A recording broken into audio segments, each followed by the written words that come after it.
Alright guys, so in yesterday's State of the Game, the developers gave us a ton of information on all of the nerfs and buffs that will be coming in the next update. In addition to the State of the Game, we also got the PTS that went live yesterday for PC players, which has all of the changes coming in the next update already live within the test server.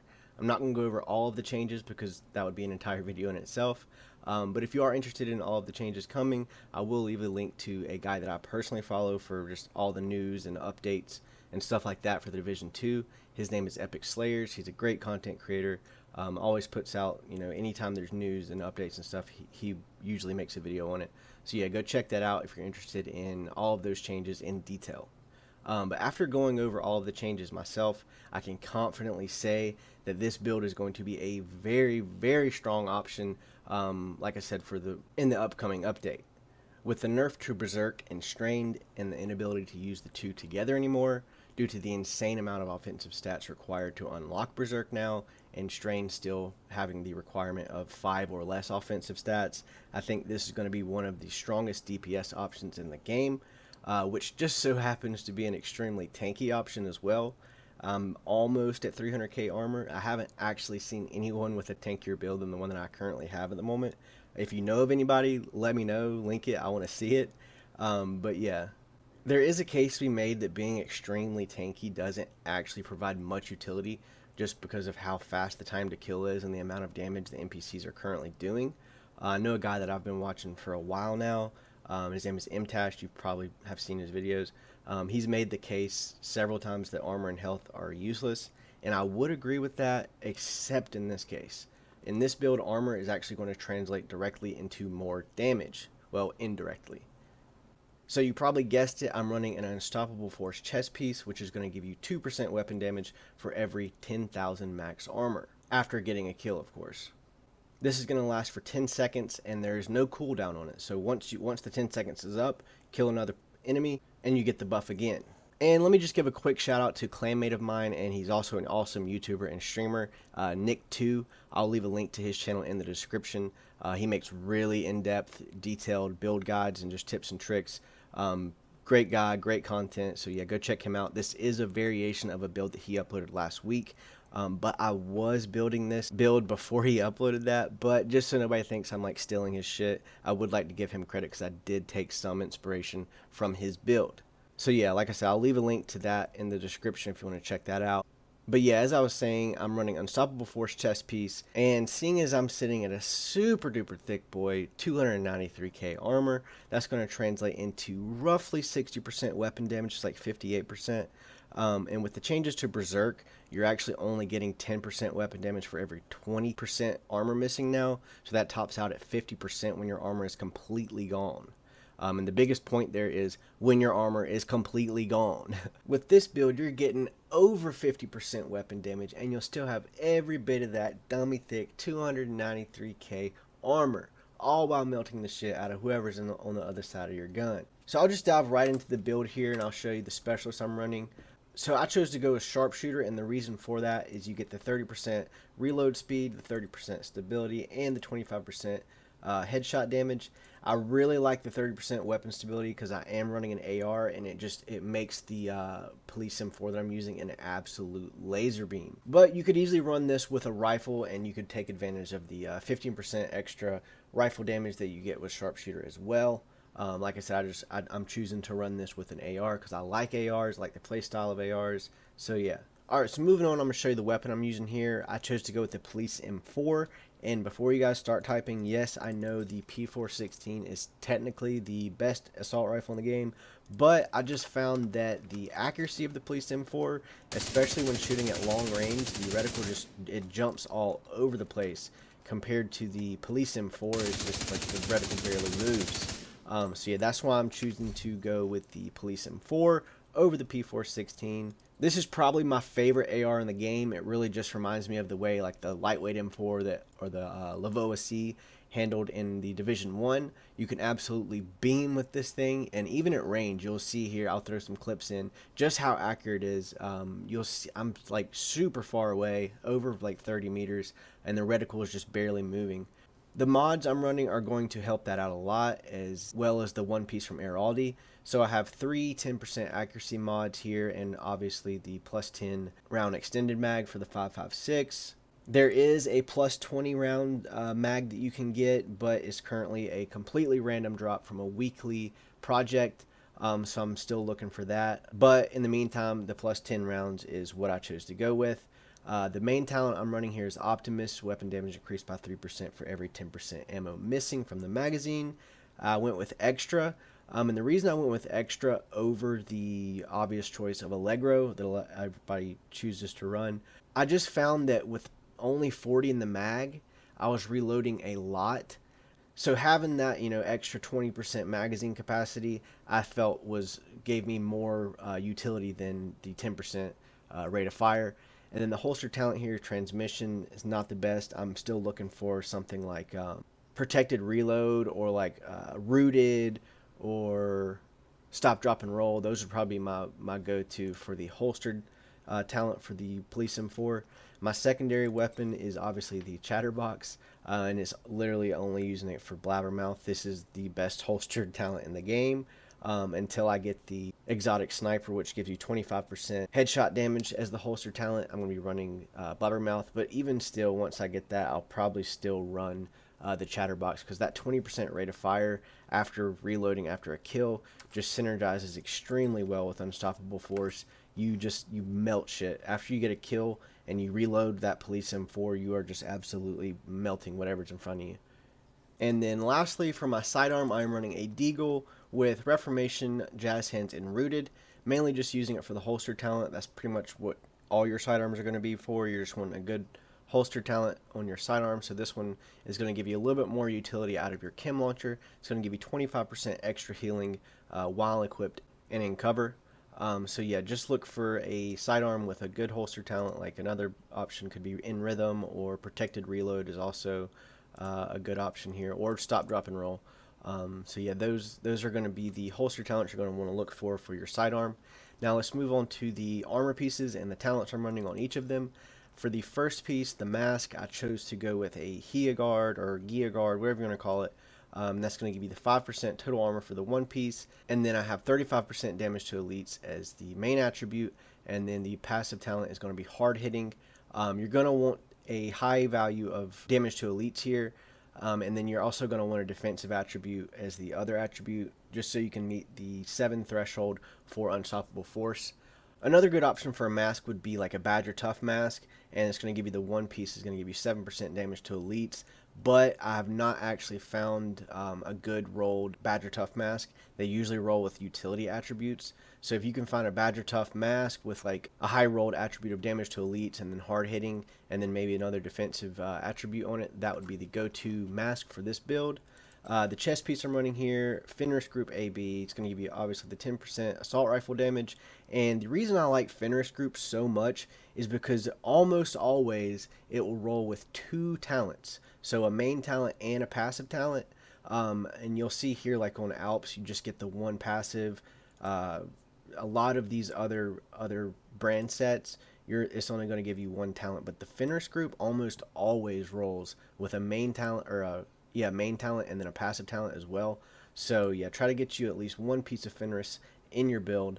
Like I said, I chose to go with the chest piece. It's going to give you 11,000 bonus armor, 5,000 health, 5.5% weapon damage, and then obviously Unstoppable Force, and then Hardened. I chose to go with Hardened here instead of Hard Hitting, simply for the fact that more armor is going to indirectly translate into more damage with Unstoppable Force. But you can, like, if you can't get a perfectly rolled chest piece with Unstoppable Force, Hardened, and then these attributes, Hard Hitting is also a good option here, but that is going to take away from your armor, so keep that in mind.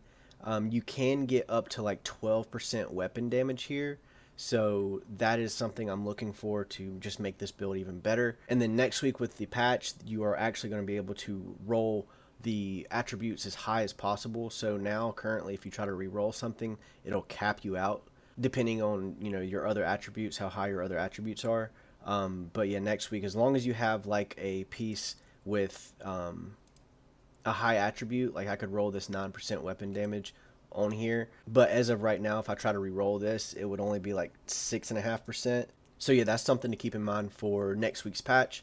And then we'll go on here to the holster. I'm running a one piece of air all, well, two pieces, but the one piece is going to give you 10% accuracy, which again I showed you earlier is just going to make the police M4 an absolute laser beam.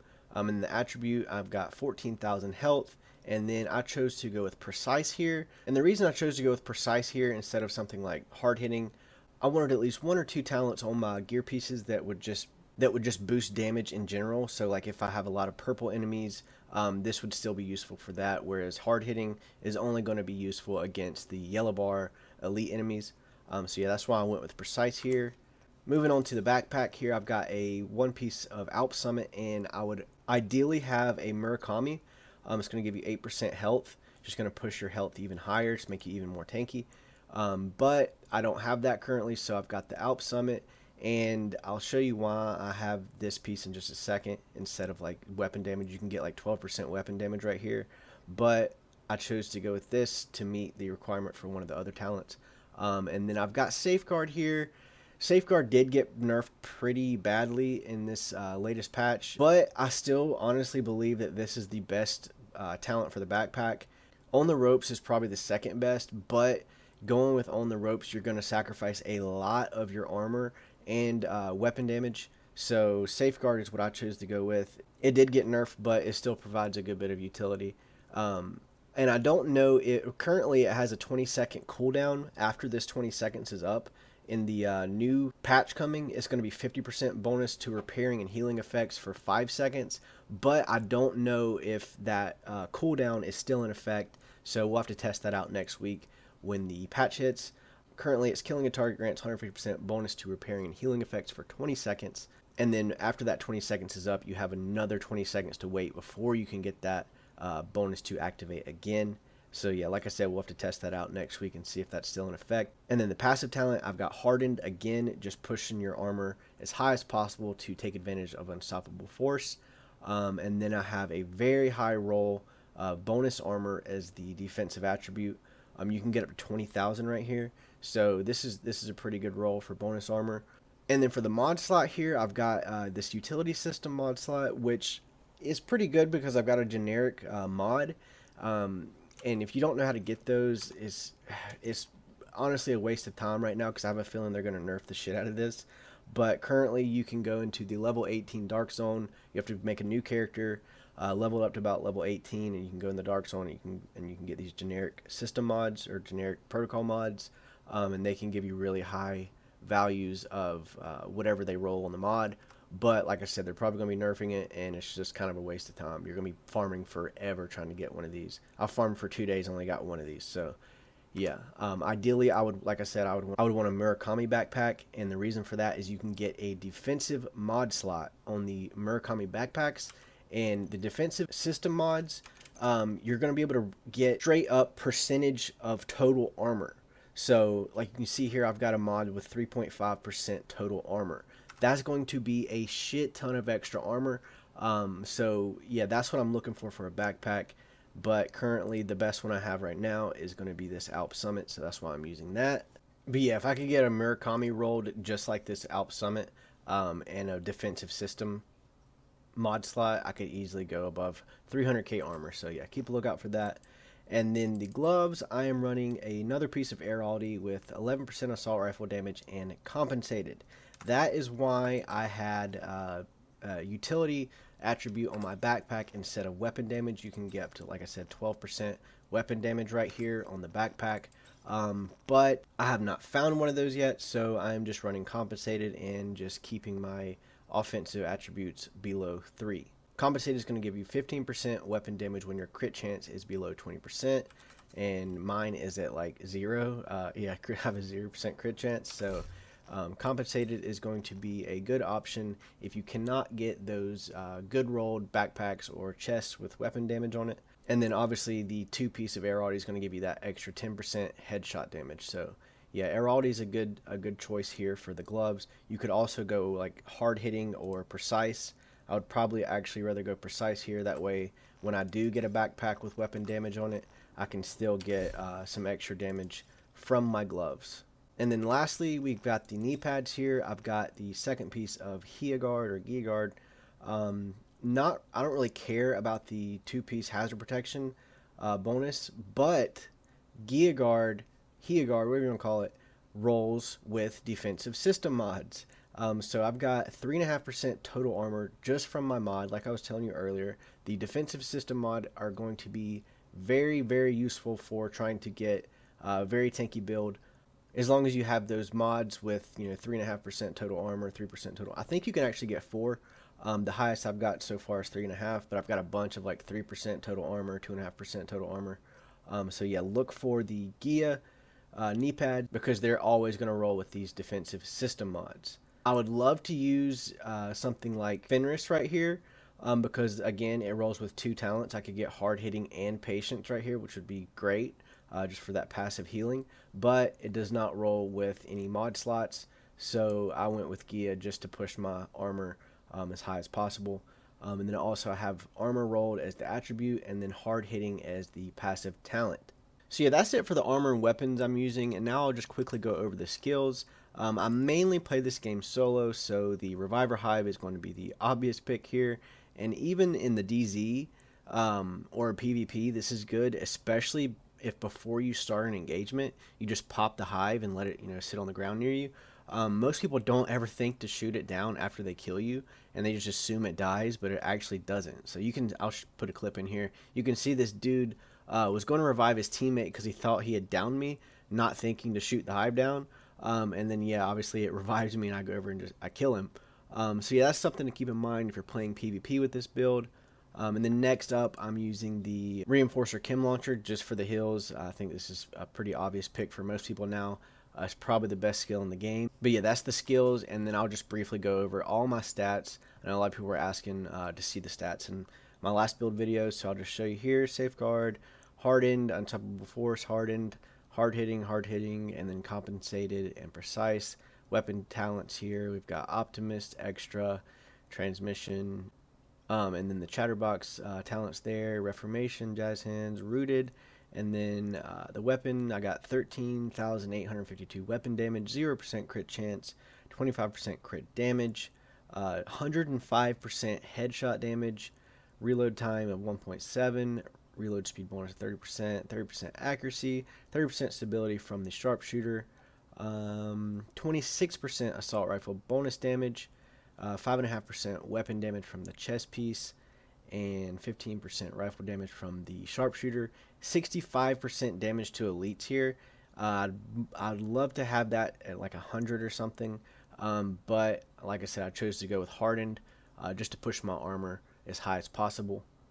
And then my armor here you can see is 293,171, health 55,944, and then this stuff's just not really that important. But yeah, that's going to do it for the video, guys. I've really been enjoying this build a lot. I really love playing with assault rifles, and the Police M4 just really brings back the feels of using and shooting the Lavoa C and the lightweight M4 from the Division 1. So yeah, this build is just a ton of fun to use. But with upcoming nerfs and changes to all the talents, especially Berserk, I think this is going to be a build I use for most of the in-game PvE content. I might even run this in the raid. I don't know yet, which depends on how that plays out. I have a few builds I'm playing around with, so keep an eye out for some more builds in the next few days. But yeah, that's going to do it for me.